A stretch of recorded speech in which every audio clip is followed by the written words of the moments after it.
বাংলাদেশের প্রধানমন্ত্রী তারেক রহমানের প্রস্তাবিত ভারত সফর নিয়ে দিল্লির কর্তা ব্যক্তিদের খুব একটা হেলদোল দেখা যাচ্ছে না। তুলনায় চীনা কর্তৃপক্ষ এবং বাংলাদেশের ঢাকায় অবস্থিত চীনের দূতাবাস অত্যন্ত তৎপর এ বিষয়ে। বিভিন্ন সূত্র থেকে যে খবর পাওয়া যাচ্ছে যে জুন মাসের শেষের দিকে, বিশেষ করে তৃতীয় সপ্তাহের শেষে তারেক রহমান বেজিং সফরে যেতে পারে। চীনের বিশেষ আগ্রহে এই সফর হতে যাচ্ছে বলে সূত্রের খবর। সম্প্রতি বাংলাদেশের পররাষ্ট্রমন্ত্রী খলিলুর রহমান চীন সফর করে এসেছেন এবং সেই সফরে যে দ্বিপাক্ষিক আলোচনা হয়েছে সেগুলোর নানান ইস্যুতে। বিশেষজ্ঞদের মতে চীন চাইছে যে তারেক রহমানকে তাদের দেশে নিয়ে যেতে। তারেক রহমান প্রধানমন্ত্রী হয়েছেন এবছর 17 ফেব্রুয়ারি। তারপর এখনো পর্যন্ত তিনি বিদেশ সফর করেননি। সাধারণত ভারতের প্রতিবেশী দেশগুলোতে নতুন প্রধানমন্ত্রী হলে তিনি প্রথমেই ভারত সফরে আসেন। তারেক রহমানের প্রধানমন্ত্রী হওয়ার সম্ভাবনার খবর যখন নিশ্চিত হয়, তখন প্রথম ভারতের প্রধানমন্ত্রী নরেন্দ্র মোদী তাকে শুভেচ্ছা জানান এবং ফোনেই তাকে সপরিবারে ভারত সফরে আহ্বান জানান। খালেদা জিয়ার মৃত্যুর পর ভারত তাঁর স্মৃতির প্রতি সম্মান জ্ঞাপন করেন। খলিলুর রহমান যখন চীন সফরে যান, সেদিন ঢাকা থেকে বিমানে ওঠার আগে তিনি সাংবাদিকদের বলেছিলেন যে জুনের শেষের দিকে চীন অথবা ভারত দুদেশের যে কোনো একটিতে প্রধানমন্ত্রী তারেক রহমান যেতে পারেন। কিন্তু এখন যেটা দেখা হচ্ছে সেটা হচ্ছে যে চীন সফর নিয়ে তৎপরতা বেশি তারেক রহমানের ভারতের তুলনায়। জানা যাচ্ছে যে তারেক রহমান নিজেও ব্যক্তিগতভাবে চীন সফরের বিষয়ে আগ্রহী এবং ঢাকায় যিনি চীনের রাষ্ট্রদূত তিনি অত্যন্ত তৎপর হয়ে উঠেছেন। বিশেষ করে খলিলুর রহমান চীন থেকে সফর করে ফেরার পর থেকে বাংলাদেশের চীনের রাষ্ট্রদূত খুব তৎপর যে এরপর বাংলাদেশের প্রধানমন্ত্রী তার দেশে সফরে যাবেন। এদিকে ভারতও নিরুৎসাহী। বিশেষজ্ঞদের মতে দীর্ঘদিন শেখ হাসিনার আওয়ামী লীগ ক্ষমতায় ছিল, বিএনপি প্রায় 2 দশক পর ক্ষমতায় এসেছে, ফলে তাদের সঙ্গে নতুন সম্পর্ক তৈরি করতে হবে। সে কারণেই ভারত এই বার্তাটি স্পষ্ট করতে চেয়েছিল যে কোনো দল বা ব্যক্তি নয়, ভারত আসলে একটা দেশের সাধারণ মানুষ যাদেরকে নির্বাচিত করে ক্ষমতায় প্রতিষ্ঠা করে তাদের সেই সরকারের সঙ্গেই ভারত কাজ করতে আগ্রহী। তবে বর্তমানে তারেক রহমানের সফর নিয়ে নিরুৎসাহী ভারত থাকার কারণ হিসেবে দেখা যাচ্ছে যে ভারত মনে করছে পাকিস্তান এবং চীনের সঙ্গে বিএনপি সরকার যেভাবে সম্পর্ক তৈরি করার চেষ্টা করছে তার সঙ্গে বিগত ইউনূস সরকারের কোনো ফারাক নেই।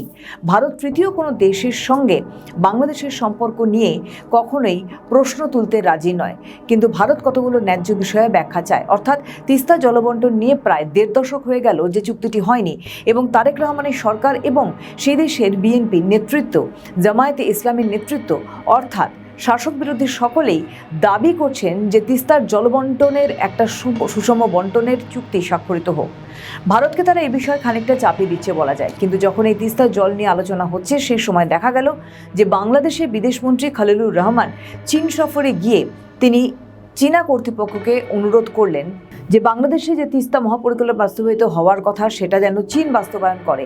এর জন্য অর্থ সামগ্রী যা যা দরকার সেটা যেন চীন দেয় এবং প্রযুক্তি সহায়তাও যেন চীন দেয়। যদি শেখ হাসিনা তার জামানা একেবারে শেষের দিকে চীন সফর থেকে ফিরে এসে ঘোষণা করেছিলেন এবং সরকারি পর্যায়ে চিঠিপত্র আদান প্রদান হয়েছিল যে এই তিস্তা মহাপরিকল্পনায় এটা বাস্তবায়ন করবে ভারত, এবং ভারত সেই মতো বাংলাদেশকে কিছু প্রস্তাবও দিয়েছিল যে তারা এই কাজটি কিভাবে সম্পন্ন করতে চায়।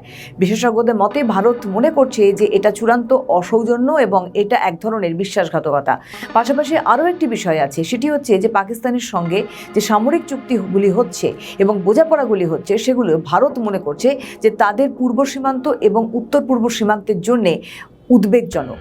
ভারত কূটনৈতিক চ্যানেলে বাংলাদেশকে এই বিষয়গুলি অবহিত করেছে। প্রকাশ্যে এখনও পর্যন্ত ভারত সরকার এই নিয়ে তাদের অভিযোগগুলি আনেনি, কিন্তু কূটনৈতিক চ্যানেলে তারা বলার চেষ্টা করছে যে ভারতের নিরাপত্তাকে বিঘ্নিত করে বাংলাদেশ যদি কোনো পদক্ষেপ করে সেক্ষেত্রে ভারতের কিন্তু বাংলাদেশের সঙ্গে সুসম্পর্ক চালিয়ে যাওয়া কঠিন হবে।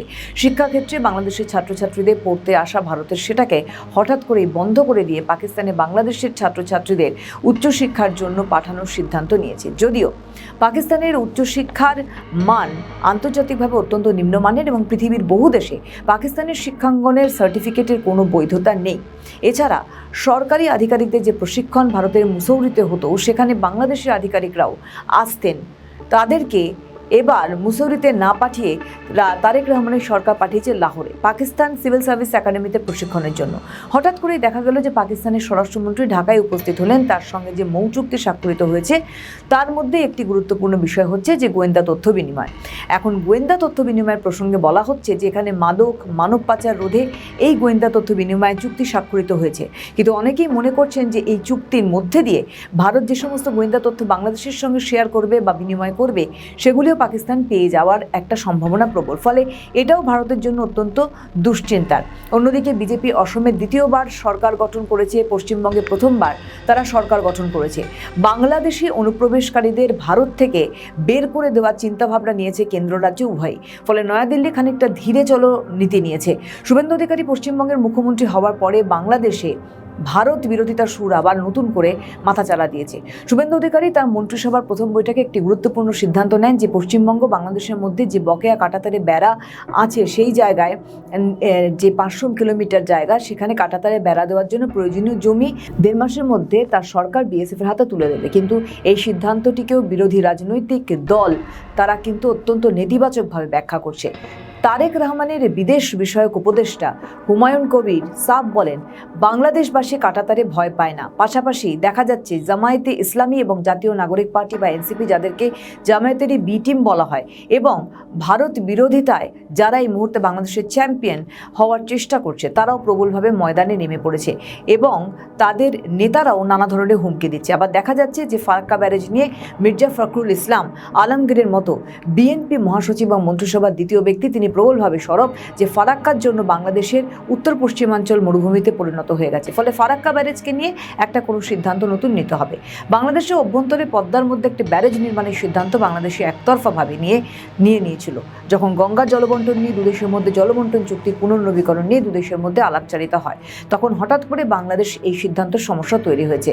ভারত কতগুলি ভূরাজনৈতিক ইস্যু এবং কিছু আভ্যন্তরীণ কারণেও তারেক রহমানকে এই সময়ে একেবারেই সাদরে আমন্ত্রণ করতে চায়, এমনটি কিন্তু সম্ভবত নয়। অন্তত ভারত সরকারের কূটনৈতিক মহলে, বিদেশ মন্ত্রকের তাই চিন্তাভাবনা।